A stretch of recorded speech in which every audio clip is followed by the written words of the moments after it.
29 ستمبر کو مسلم افواج شہر کی فصیل کا ایک حصہ گرانے میں کامیاب ہو گئی، تاہم وہ فوری طور پر شہر میں داخل نہ ہوئی اور دشمن کی عسکری قوت کو ختم کرتی رہی۔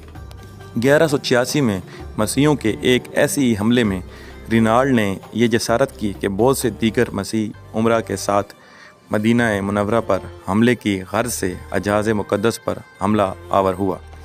صلاح الدین ایوبی نے ان کی سرگرمیوں کی روک تھام کے لیے اقدامات کیے اور فوراً رینالڈ کا تعاقب کرتے ہوئے حطین میں اسے جا لیا۔ سلطان نے یہی دشمن کے لشکر پر ایک ایسا آتش گیر مادہ ڈلوایا جس سے زمین پر آگ بھڑک اٹھی۔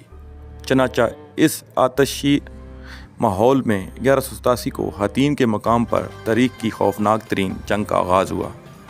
اس جنگ کے نتیجے میں 30,000 مسیحی ہلاک ہوئے اور اتنے ہی قیدی بنا لیے گئے۔ رینالڈ گرفتار ہوا اور سلطان نے اپنے ہاتھ سے اس کا سر قلم کیا۔ دراصل رینالڈ حضرت محمد مصطفیٰ صلی اللہ علیہ وآلہ وسلم کی شان میں برملا طور پر گستاخی کیا کرتا تھا۔ سلطان صلاح الدین ایوبی نے اسے اپنے ہاتھوں سے مارنے کی قسم کھائی تھی۔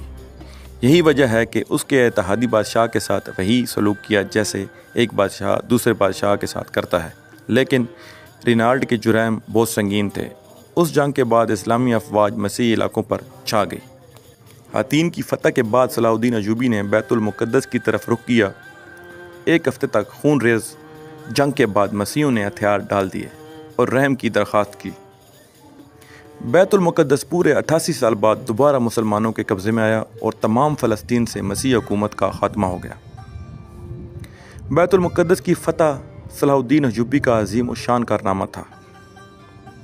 اس نے مسجد اقصی میں داخل ہو کر نور الدین زنگی کا تیار کردہ ممبر اپنے ہاتھ سے مسجد میں رکھا۔ اس طرح نور الدین زنگی کی خواہش اس کے ہاتھوں پوری ہوئی۔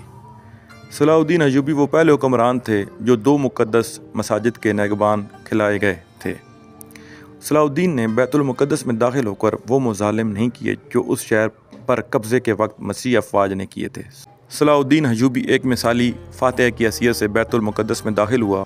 اس نے زر فدیہ لے کر ہر مسیحی کو امان دے دی اور جو غریب ادا نہیں کر سکے ان کے فدیے کی رقم صلاح الدین نے اور اس کے بھائی ملک عادل نے خود ادا کی۔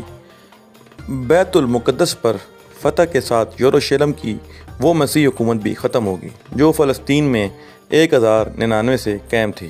اس کے بعد جلد ہی سارا فلسطین مسلمانوں کے قبضے میں آ گیا۔ بیت المقدس پر تقریباً 761 سال مسلسل مسلمانوں کی حکومت رہی۔ 1948 میں امریکہ، برطانیہ، فرانس کی سازش سے فلسطین کے علاقے میں یہودی سلطنت قائم کی گئی اور بیت المقدس کا نصف حصہ یہودیوں کے قبضے میں چلا گیا۔ 1967 کی عرب اسرائیل جنگ میں بیت المقدس پر اسرائیلیوں نے قبضہ کر لیا۔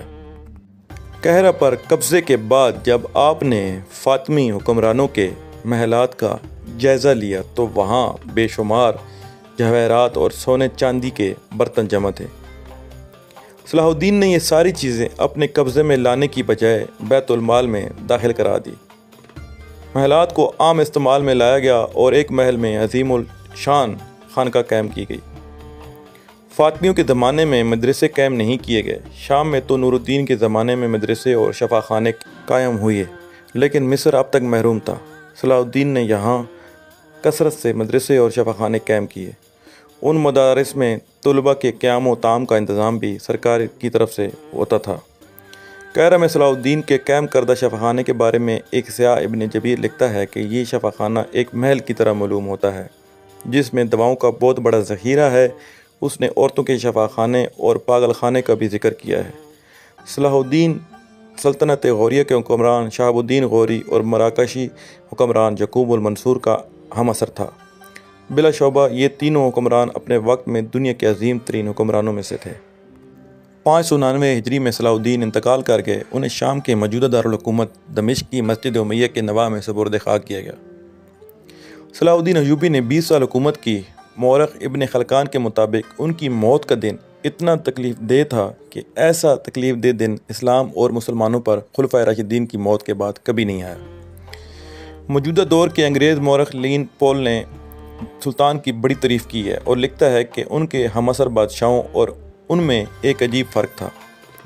بادشاہوں نے اپنے جاہ جلال کی سبب عزت پائی اور سلطان صلاح الدین ایوبی نے لوگوں سے محبت، ان سے ہمدردی اور ان کے معاملات میں دلچسپی لے کر ان کے دلوں میں محبت پائی۔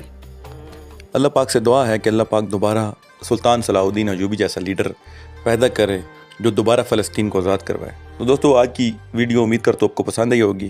تو دوستو مزید ویڈیو دیکھنے کے لیے ہمارے چینل کو سبسکرائب اور بیل آئیکن کے بٹن کو ضرور دبائیے۔